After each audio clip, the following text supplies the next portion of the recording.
বর্ষার সময় হিমাচল প্রদেশ একেবারে অন্য রূপে ধরা দেয়। আর সেই রূপ যদি দেখতে চান তাহলে কাংড়া ভ্যালির সৌন্দর্য কোনো তুলনা হয় না। চারদিকে সবুজে মোড়া পাহাড়, মেঘে ঢাকা ধৌলাধার পর্বতমালা, পাহাড়ের গা বেয়ে নেবে আসা ছোট ছোট ঝর্ণা আর ঠান্ডা বাতাস। মনে হবে যেন প্রকৃতি নিজের হাতে এক জীবন্ত ছবি এঁকে রেখেছে। এই মনোমুগ্ধকর পরিবেশের মধ্যেই রয়েছে সুপ্রাচীন ভাগশুনাথ মহাদেব মন্দির। এ এক মহা তীর্থক্ষেত্র।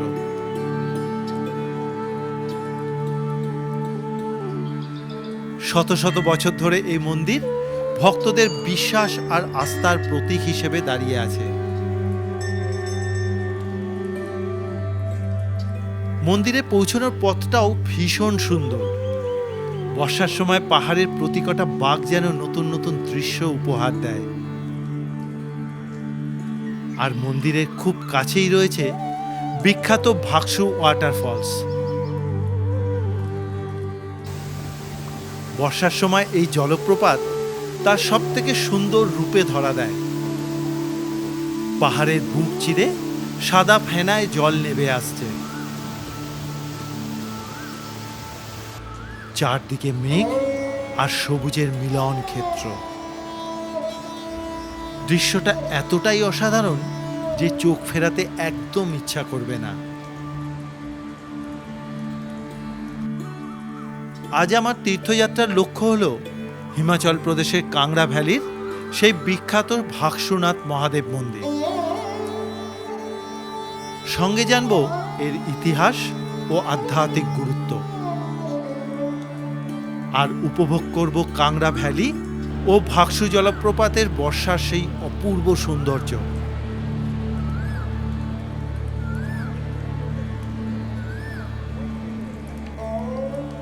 তাহলে চলুন আজকে যাত্রা শুরু করা যাক কাংড়া ভ্যালির আর এক মহা তীর্থস্থান মাতা চামুন্ডা দেবী নন্দিকেশ্বর ধাম থেকে। সুপ্রভাত বন্ধুরা, এখন বাজে সকাল 11টা। আমি রয়েছি চামুন্ডা ধামে। আগের পর্বেই আপনারা দেখেছেন চামুন্ডা ধাম পুরো। এখন আমি এখান থেকে বেরিয়ে যাচ্ছি। এখান থেকে বেরিয়ে যাব ধর্মশালা। ধর্মশালার থেকে আরেকটু এগিয়েই রয়েছে ভাগশুনাথ মহাদেব। সেই ভাগশুনাথ মহাদেবকে দর্শন করতে চললাম। চলুন তাহলে বেরোনো যাক। আমি গত পর্বে হিমাচলের এই মহাতীর্থ মাতা চামুন্ডা দেবী নন্দিকেশ্বর ধাম আপনাদেরকে দর্শন করিয়েছি।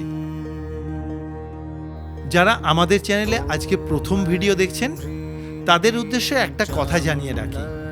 কলকাতা থেকে এই জায়গাগুলো আপনি কি করে আসবেন তার সমস্ত ভিডিও লিংক আমি ডেসক্রিপশন বক্সে পরপর দিয়ে রাখলাম। আমি সাধারণত কোনো একটা যাত্রায় কোনো একটা রাজ্যের বিভিন্ন তীর্থস্থানের সিরিজ তৈরি করে থাকি। একবারে যতগুলো তীর্থস্থান ঘুরি পরপর সেই স্থানের ভিডিওগুলো ছাড়া থাকে।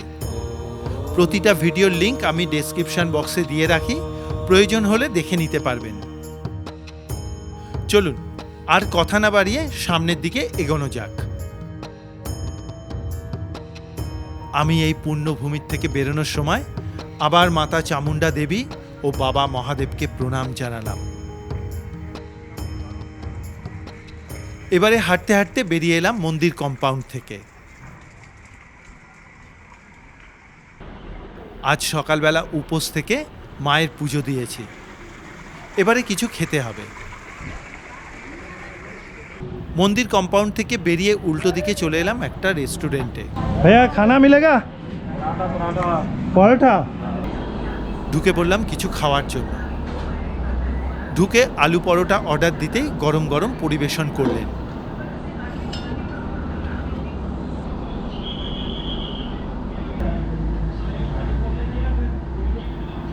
আমি এখানে ব্রেকফাস্ট সেরে নিলাম। হোটেলে আলু পরোটাটা বেশ ভালো করেছে, খারাপ না। এবারে এখানে দাঁড়াই। এখান থেকে এবার ধর্মশালায় যাওয়ার বাস পাবো। এখান থেকে দূরত্ব মোটামুটি 12 কিলোমিটার মতন। এই সামনে রেন শেল্টার রয়েছে, এখানটাতে দাঁড়াই। কিছুক্ষণ বাদেই বাস চলে আসবে। কিছুক্ষণের মধ্যেই বাস চলে এলো।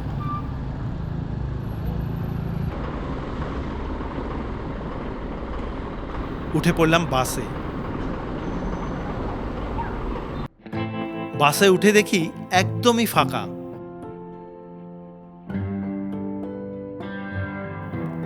এগিয়ে চললাম সামনের দিকে।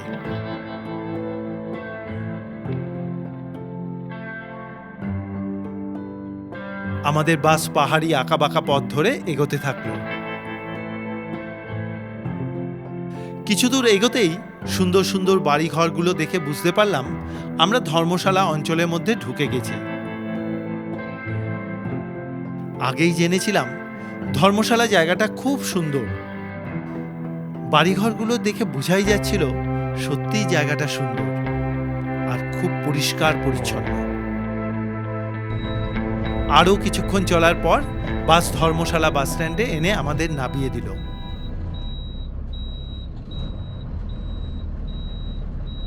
প্রায় 1 ঘন্টা মতন বাসে আসার পর এসে পৌঁছে গেলাম ধর্মশালা বাস স্ট্যান্ডে।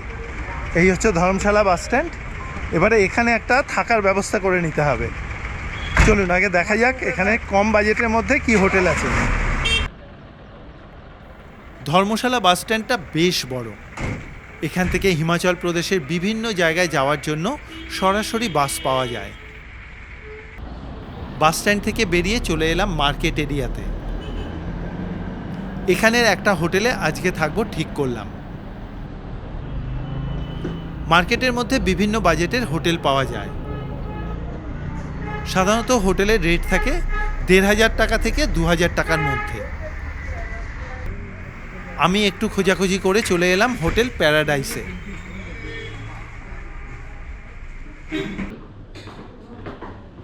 भैया कहाँ पे हो? हेलो। हाँ, रूम चाहिए? मिल जाएगा सर। मिल जाएगा? मिल जाएगा जी। ঠিক আছে। এখানে কথাবার্তা বলে একটা রুম নিলাম। এই রুমটার ভাড়া আমার প্রতিদিন পড়েছে 1,000 টাকা করে। ডবল বেডের একটা খাট আছে, তার সঙ্গে একটা লম্বা আয়নাও রয়েছে। অ্যাটাচ ওয়াশরুম রয়েছে। ওয়াশরুম এবং ঘর দুটোই বেশ পরিষ্কার পরিচ্ছন্ন। আমার একা থাকার জন্য যথেষ্ট।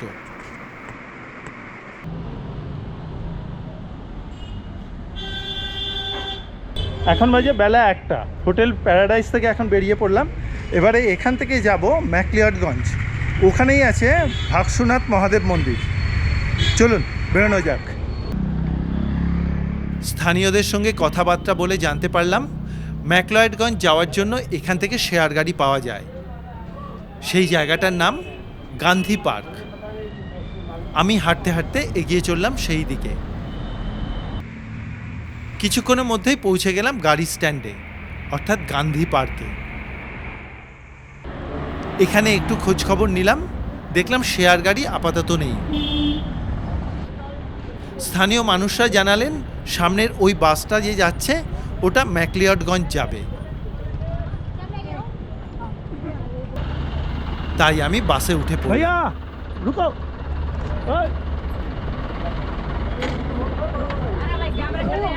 বাসে উঠে দেখছি এই ধর্মশালা থেকে ম্যাকলিয়ডগঞ্জ যাওয়ার জন্য যে বাস, তাতে কিন্তু যথেষ্ট ভিড়।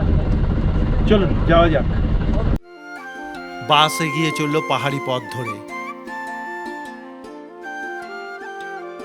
ধর্মশালা ছেড়ে আমাদের গাড়ি যখন ধীরে ধীরে ম্যাকলিয়ডগঞ্জের ওপর দিকে উঠতে শুরু করলো, তখনই ঠিক যেন প্রকৃতি তার আসল রূপ দেখাতে শুরু করলো।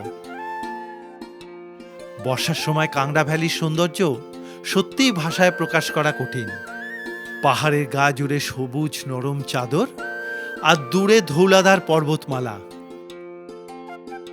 এই সব কিছু দেখে মনে হচ্ছিল প্রকৃতি যেন নিজেই আমাদেরকে পথ দেখিয়ে নিয়ে চলেছে। রাস্তার প্রতিকটা বাঁকে বাঁকে এক একটা নতুন নতুন চমক। কখনো মেঘ এসে পুরো রাস্তাটা ঢেকে দিচ্ছে, আবার পর মুহূর্তেই সেই মেঘ ঢেকে গিয়ে চোখের সামনে খুলে যাচ্ছে কাংড়া ভ্যালির অসাধারণ দৃশ্য। রাস্তার দুধারে উঁচু উঁচু দেবদারু আর পাইন গাছ, ভেজা মাটির গন্ধ আর ঠান্ডা পাহাড়ি হাওয়া, সব মিলিয়ে এই যাত্রাটাই আমাদের মনে রাখার মতো। আরও একটু এগোতেই প্রকৃতি যেন আরও সুন্দর হয়ে উঠল।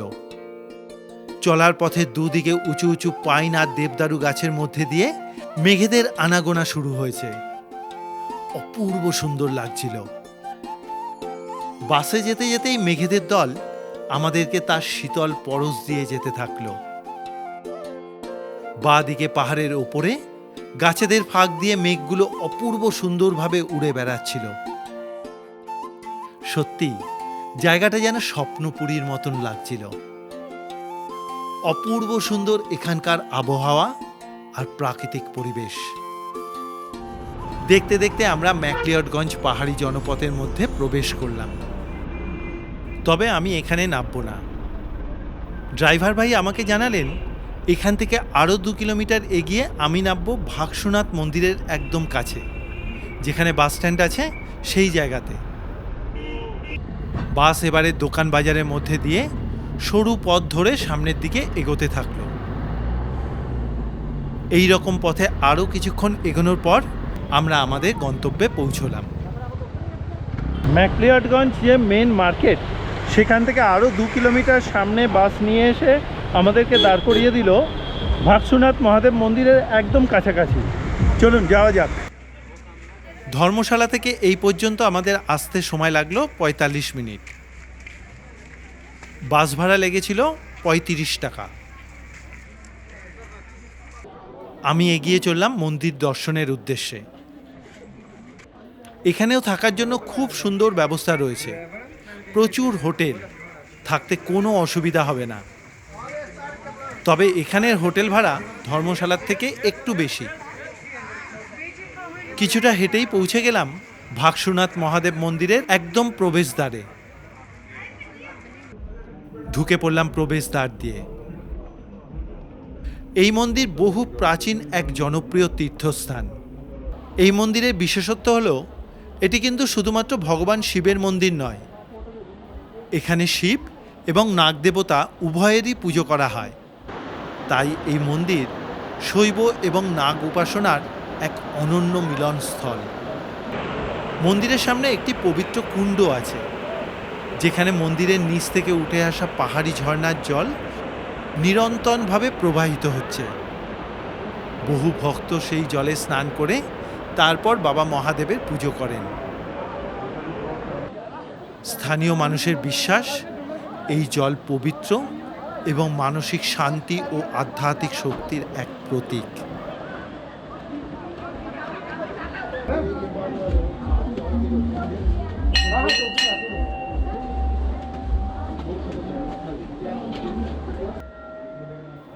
আমি আস্তে আস্তে মূল মন্দির চত্বরে প্রবেশ করলাম।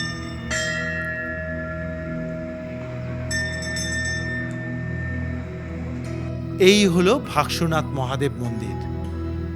এই মন্দির অত্যন্ত প্রাচীন। স্থানীয় লোককথা অনুযায়ী এই মন্দিরের সবথেকে বিখ্যাত কাহিনী রাজা ভাগসুকে ঘিরে। কথিত আছে বহু হাজার বছর আগে রাজা ভাগসুর রাজ্যে ভয়াবহ খরা দেখা দেয়।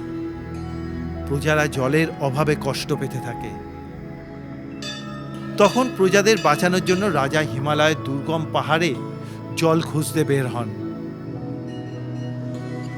অনেক খোঁজাখুঁজির পর তিনি ধৌলাধর পর্বতমালার উপরে অবস্থিত নাগদল নামে এক পবিত্র হ্রদের সন্ধান পান। সেই হ্রদ ছিল নাগ দেবতার অধীনে। রাজা তখন তার অলৌকিক শক্তিতে সেই হ্রদের জল একটি কমণ্ডুলে ভরে নিয়ে চলে আসেন। পরে নাগ দেবতা ফিরে এসে হ্রদ প্রায় খালি দেখে ক্রুব্ধ হয়ে রাজার পিছু নেন। অবশেষে বর্তমানে ভাগসুনাথ অঞ্চলে তাদের মধ্যে ভয়ঙ্কর যুদ্ধ হয়। যুদ্ধে রাজা ভাগসু পরাজিত হন এবং মৃত্যুর মুখে দাঁড়িয়ে তিনি ভুল স্বীকার করে ক্ষমা চান। তখন তিনি নাগ দেবতার কাছে একটি প্রার্থনা করেন যেন তার প্রজারা এই জল পায়। নাগ দেবতা তখন সমস্ত ঘটনা জানতে পেরে রাজা ভাগসুর তার নিঃস্বার্থ উদ্দেশ্যে সন্তুষ্ট হয়ে তাকে ক্ষমা করেন। রাজাকে আশীর্বাদ দেন তার এই মহৎ কাজের জন্য এই স্থানের নাম তার সঙ্গে চিরকাল যুক্ত থাকবে। তখন থেকেই এই স্থানের নাম হয় ভাগসুনাথ। ভাগসুনাথ মন্দিরের গর্ভগৃহে একটি শিবলিঙ্গ প্রতিষ্ঠিত আছে। এই শিবলিঙ্গকেই ভক্তরা ভাগেশ্বর মহাদেব নামে পুজো করে থাকেন। মন্দিরে শিবের পাশাপাশি নাগ দেবতার আরাধনা করা হয়, যা এই তীর্থক্ষেত্রের বিশেষ বৈশিষ্ট্য। জনশ্রুতি অনুযায়ী রাজা ভাগসু ও নাগ দেবতার ঘটনার পর এই স্থানটি পবিত্র বলে বিবেচিত হতে থাকে। পরে এখানে ভগবান শিবের আরাধনা শুরু হয় এবং ধীরে ধীরে একটি মন্দির গড়ে ওঠে।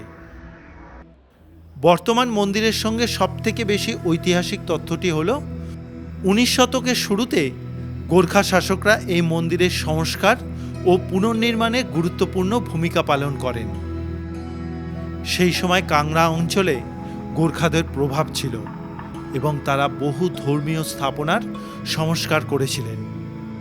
আজ যে মন্দিরটি দেখা যাচ্ছে সেটি বিভিন্ন সময়ের সংস্কার এবং পুনর্নির্মাণের ফল। তাই বর্তমান মন্দিরের স্থাপত্য সম্পূর্ণ পুরনো স্থাপত্য নয়, এর মধ্যে আধুনিক সংস্কারের ছাপ রয়েছে। আমি গর্ভগৃহে বাবা মহাদেবকে প্রণাম জানালাম। আজকের এই ভিডিও আপনাদের কীরকম লাগছে অবশ্যই করে একটা মতামত জানাবেন কমেন্ট বক্সে। এটা আমার তরফ থেকে আপনাদের কাছে একটা অনুরোধ রইল। মূল মন্দিরের পেছন দিকে রয়েছে গ্রহরাজ শনি মহারাজের মন্দির।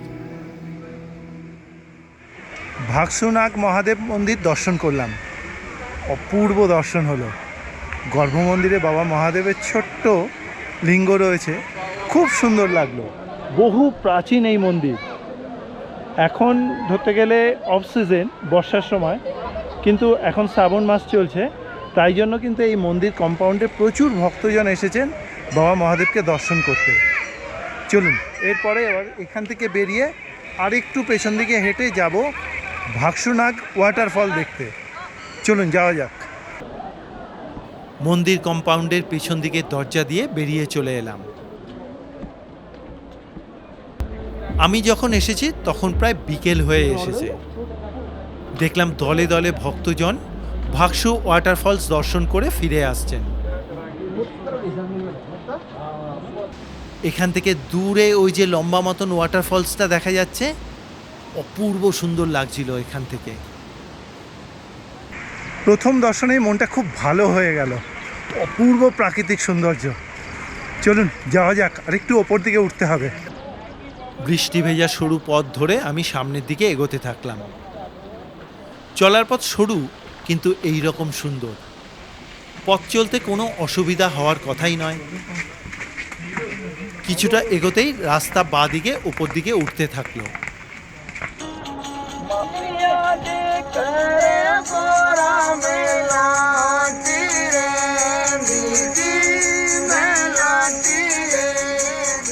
চারদিকে বৃষ্টিতে ভেজা সবুজ উপত্যকার সৌন্দর্য অকল্পনীয় সুন্দর।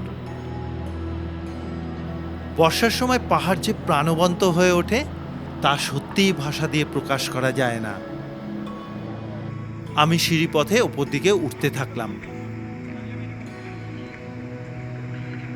যত সামনের দিকে এগোচ্ছি দূর থেকে ভাগসু জলপ্রপাতের সৌন্দর্য আরও পরিষ্কার হতে শুরু করলো। এই বর্ষার মধ্যেও প্রচুর মানুষজন এসেছেন এই জলপ্রপাতকে দেখার জন্য, কারণ বর্ষার সময় তো জলপ্রপাতের প্রকৃত সৌন্দর্য খুঁজে পাওয়া যায়। এই ছোট্ট পায়ে চলা পথের দূরত্ব মাত্র 1.5 কিলোমিটার। চলার পথে এইরকম ছোট ছোট দোকানও পাওয়া যায়। আরও কিছুটা এগোতেই পৌঁছে গেলাম জলপ্রপাতের একদম সামনে।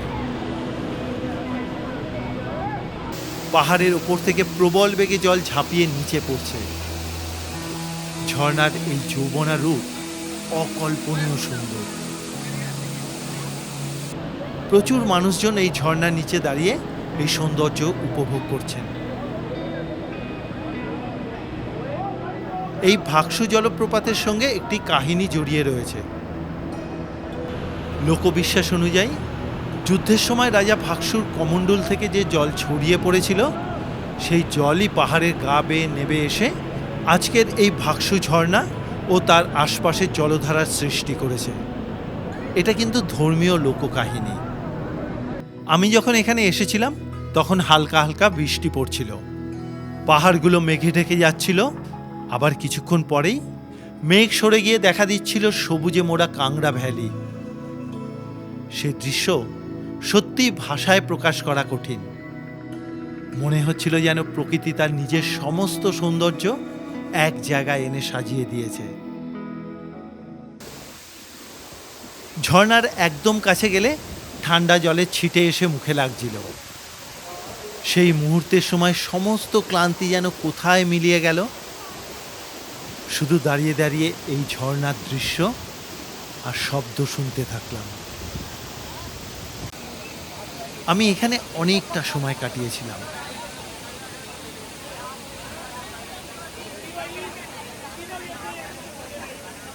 সত্যি সেই মুহূর্তগুলো জীবনের স্মরণীয় হয়ে রইল।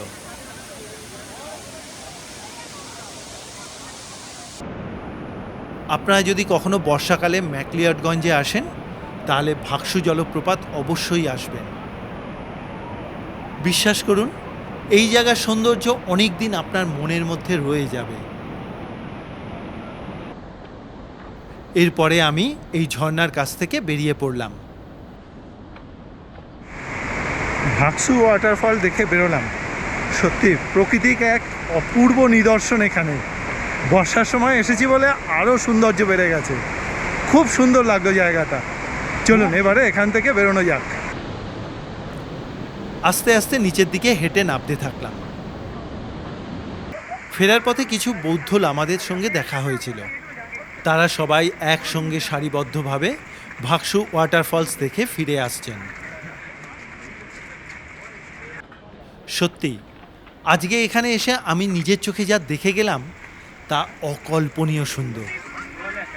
বর্ণনা করার মতন ভাষা আমার জানা নেই। আজকের এই ভাকসুনাথ মহাদেব মন্দির এবং ভাকসু ওয়াটারফলসের ভিডিও আপনাদের কীরকম লাগলো অবশ্যই করে একটা মতামত জানাবেন কমেন্ট বক্সে। এটা আমার তরফ থেকে আপনাদের কাছে একটা অনুরোধ রইল। আবার বাস স্ট্যান্ডে এসে বাস ধরে ফিরে চললাম ধর্মশালার উদ্দেশ্যে।